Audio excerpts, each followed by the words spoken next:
السلام علیکم خوږو ملګرو. دا د یو ځل بیا د ژوند کیسو خپرونې واره رسېدلی دی. دا ونې به له نکلچي ترور نه د اجمل کیسه واورو.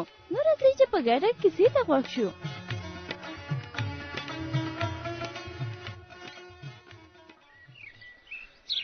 اوهو توتي خو وختي راغلی، خو چې دا وزرې څنګه داسې ځړېدلې.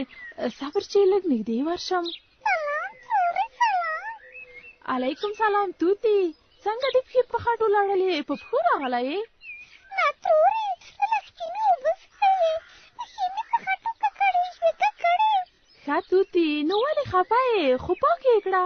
سرور راسره جنګ وکړ، جنګ. خیر کې خدایا، نو ولې توتي په څه مو جنګ وکړ؟ تورې، د سرور ځالې ته ورغلم چې لاړ شو لوبو ته، خو سرور په غوسه شو او له ځالې وشړلم.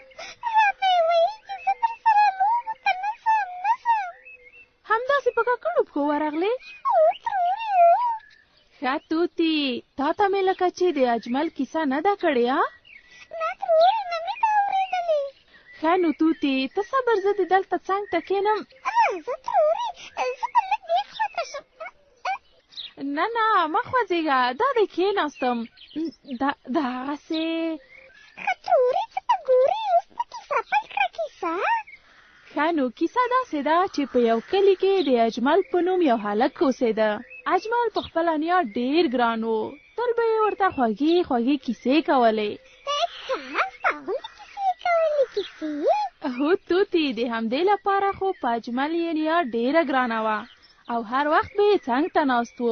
خو اجمل ته یې دا څو ورځې نیا هیڅ کیسه نه وه کړې.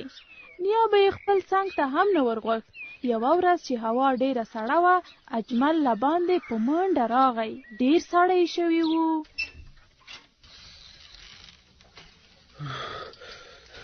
نیا ساړه مې شوي. ته وګوره لاسونه مې څنګه یخ شوي. وی جار، ته راشه زما څنګ ته. وی بچیه، دا لاسونه دې خو رښتیا هم ساړه دي. دا څنګه دې ساړه سوي؟ هوا ډېره سړه وه، لاسونه مې ډېر یخ شول. اجمله بچیه، نو ستا لاسونه خو لانده هم دي، دا ولې؟ نیا په واورو کې مې لوبې کولې. لاسونه مې یخ وایلي. نو دستکشې به دې په لاس کولې. راځه ښه په کمپاله کې را پټ شه. ته هغسې داسې. نیا د دستکش سره مې بیا د واورو توپونه نه شوای جوړولی، ځکه مې په لاس نه کړل. ته مې اوس د لاسونه پټ کړه چې ګرم شم. دا کمپاله جګه که. راځه لاله راځه، مخ دې هم پټ که. دغسې. آفرین. ښه سمه ده، دا دی پټ شوم. صبر اجمله بچیه، زه دا کمپاله ټوله در باندې دغسې واچوم. داسې. زه هلته کښېنم، ته کرار پټ شه چې ښه تود شې. نو ته ولې ځې؟ نه نه نه به ځې، ما سره کښېنه. دا څو ورځې کېږي راته کیسې هم نه کوې. نو ته دا څو ورځې کله زما خبره اورې؟ ټول کور درنه په تکلیف دی. ولې؟ نو ما څه کړي؟ څه درته ووایم؟ ښه پټ شه چې تود شې. دا دی کمپله لرې کوم چې ته را سره کښېنې، په کمپله کې هم نه پټېږم. ښه سمه ده، دا دی پټه به شم. دغسې. اوف، دا څنګه بد بوی دی. څو ځله مې درته وویل چې څنګ ته دې نه کښېنم. اوف اوف، ساه مې را بنده شوه.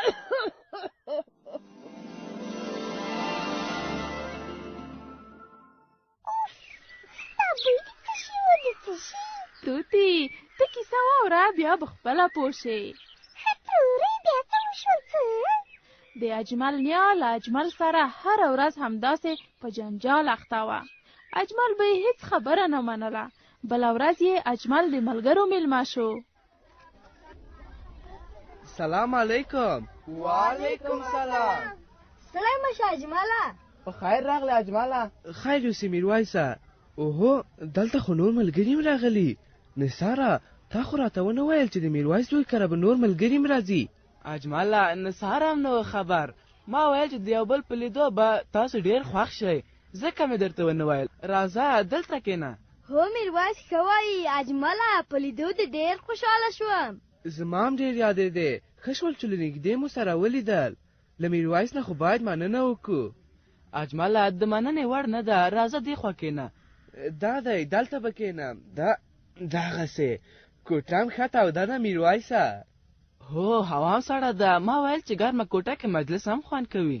هو خیر یوسف زه خو سم یخ وهلی وم. اجمله په دې کوټه کې یو رقم بد بوی نه دی که زه داسې فکر کوم. هو لږ بوی شته خو خیر ما پسې ګرځه کوټه ښه ګرمه ده. میرویسه دې کوټې کې یو ډول بد بوی شو په تاسې هم لګي که زه تا نه داسې فکر کوم. او په ما هم ولګېد ځکه خو مې له اجمله وپوښتل خدای لکه چې ډېر یخ نیولی دا بوی بیخي احساسوي نه خو زموږ یې بیخي ساه رابنده کړه. اوف څه بد بوی دی. خو لږه خوا کښېنه دومره یې کیسه کې مه اوسه. موږ د ګرمې کوټې صفت وکړ اوس نو هسې بانې لټوې چې کړکۍ خلاصې کړې. اجمله داسې خبره نه ده نه پوهېږم په تاسو ولې نه لګي زما خو یې بیخي زړه راباد کړ. دا ټول ولې ما ته داسې ګوري؟ دا بوی ډېر شو بیخي مې ساه بندېږي دا ور به لږ خلاص کړم که څنګه اجمله؟ نه د څه شي بوی په ما خو هېڅ نه لګېږي. دا څه وایي اجمله میرویس ښه وایي زما یې بیخي ساه رابنده کړه. اوف دا څومره بد بوی دی. د کوټې بوی خو بیخي ډېر شو. دا ور لږ خلاص کړه چې تازه هوا راشي. دا ټول ما ته داسې ګوري لکه دا بوی چې د ما وي. نثاره ځم چې یو ډېر مهم کار را یاد شو د خدای په امان زه لاړم. اوهو اوس راغلی اوس بېرته ځې قرار کښېنه تللی نه شې. خیر یوسف میرویسه خدای په امان زه لاړم. نثاره اجمل خو به خفه شوی نه یې زما خو ډېره اندېښنه شوه ورته. نه اندېښنه مه کوه هغه نه خفه کېږي. ښه سمه ده مقصد چې خفه شوی نه یې. اوه دا دی بوی هم کم شو.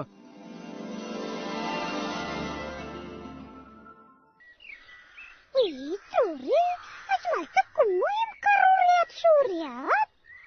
توتی اجمل ته کوم کار وریاد نه شو. اجمل خو هسې بهانه وکړه چې له هغې کوټې ووځي. تورې ولې څه سر به دې خوږوم توتی. اجمل یې له ملګرو خفه شو. کله چې اجمل له کوټې ووتو په کوټه کې بوی کم شو خو اجمل ډېر خفه روان و. په پیتاوي کې لمر ته کېناست. بوټان یې وایستل پښې لمر تودې کړې وې. جرابې یې په بوټانو کېښودې چې یو ناڅاپه یو بوی ډېر عجیب ځای ته یووړ. جرابو د دې اجمل له لاسه مو دا حال دی. ته وګوره څومره لوړ دی خو موږ نشي پاکولی. هو بوټه د دې له لاسه بیخي شرمېږم. هر ځای چې ځم ټول بد راته ګوري. د دې اجمل له لاسه خو مو ټول ژوند همداسې په بدو بویونو کې تېر شو. بوټونه دا ټول موږ ملامت یو. تاسو مو هم راسره په عذاب کړي یئ. خود نو که تاسې پاکه وې اوس به زما ژوند هم سم و. اوف کله به درنه خلاص شو. بوټانو تاسو رښتیا تاسو فکر کوئ چې موږ ملامت یو؟ خود نو ته خو وګوره چې څومره بد بوی دې جوړ کړی او له دې بد بوی سره دې بیا له ما سره هم اوسې. وایي تاسو خو د رښتیا هم کمقلان یئ. هېڅ زموږ څخه نه. اصلي ګناه خو د هغه ده چې په سپینې سترګو راته ګوري. اوس نو دا خیرنې چې راته څنګه پوه کړه. ورکې شئ تاسو ته مې هم زړه راډک دی خیرنو کمقلانو. ښه بوټانو موږ ته خو بې عقلي ویلې. اوس به درسره ګورم کله مو پرېږدو. داسې لرې شئ رانه وایم لرې شئ. دا په څه بلا واوښتم. دا ټول چې د تنبل اجمل له لاسه په بلا یې سره ککړ کړي یو. لرې شئ وایم لرې شئ پرېږدئ ترې لرې شه مه کوه. وی خدایه دا څه و؟ اوف دا مې څه کړي دي؟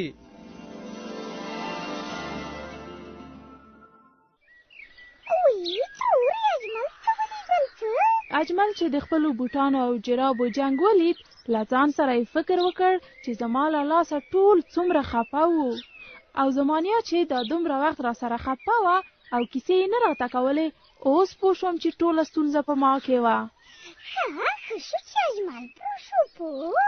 هو توتی اجمل وروسته له هغې خپلې پښې پاکې وینځلې او جرابې یې هم بدلولې او بوټان یې هم نور پاک ستره ساتل. همدا علت و چې په نیا او ټولو ملګرو بیرته ګران شو. تورې زه هم ځم پښې مې وینځم بیا د سرو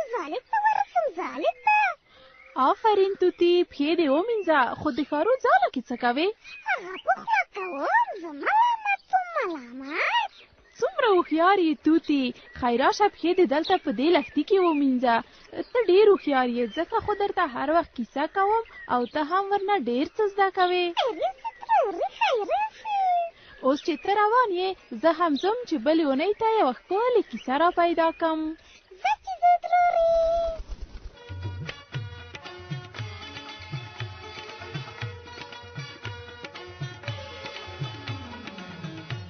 ګران اوریدونکو، تاسې څنګه کیسې لیکئ؟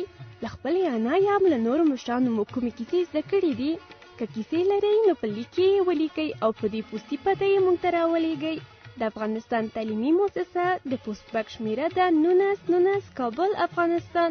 که په تلیفون کې یې راته وایاست نو زموږ له همکارانو سره د تلیفون په دې شمېره تماس نیولی شئ 00240 1501.